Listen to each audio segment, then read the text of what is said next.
I got a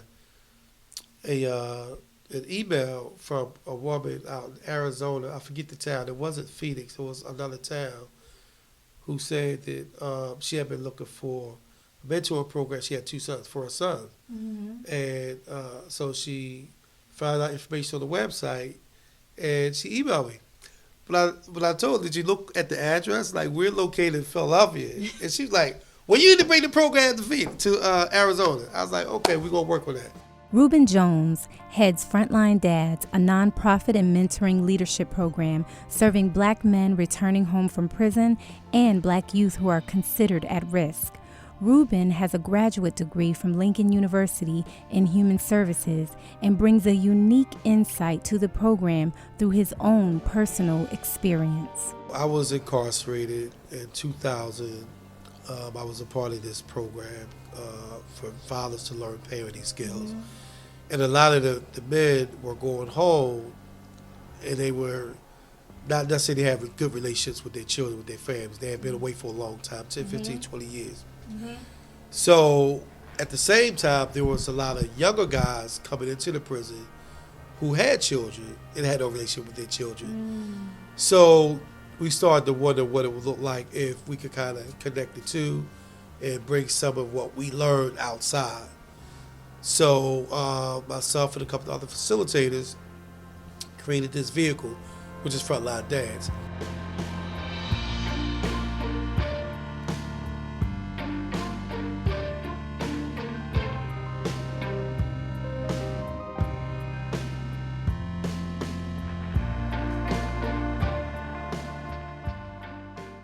We provide resources and referrals for men and women coming out who are looking for employment, who are looking for drug and alcohol treatment or educational opportunities, whatever they are looking for to turn their lives around and restart. To be a young Black woman in America today is very strenuous in the same sense that it is to be a young Black male. And programs like Frontline Dads, Dream Girls, help them to solidify their dreams, their ambitions.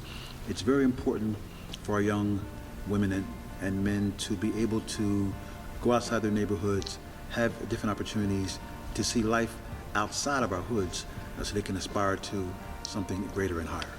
With programs like these, success stories are not far behind. Some of the youth have made significant life transformations. His mother found a gun in the house. He got in trouble for that, was in the court system, was having problems in school, not necessarily fighting, but he was playing hooky, leaving school, truant, all those things. So he ended up coming to the program, and I'm not saying that we're miracle workers, but the consistency over time is he's going to graduate from high school this year. He's a senior down at Alton Reed.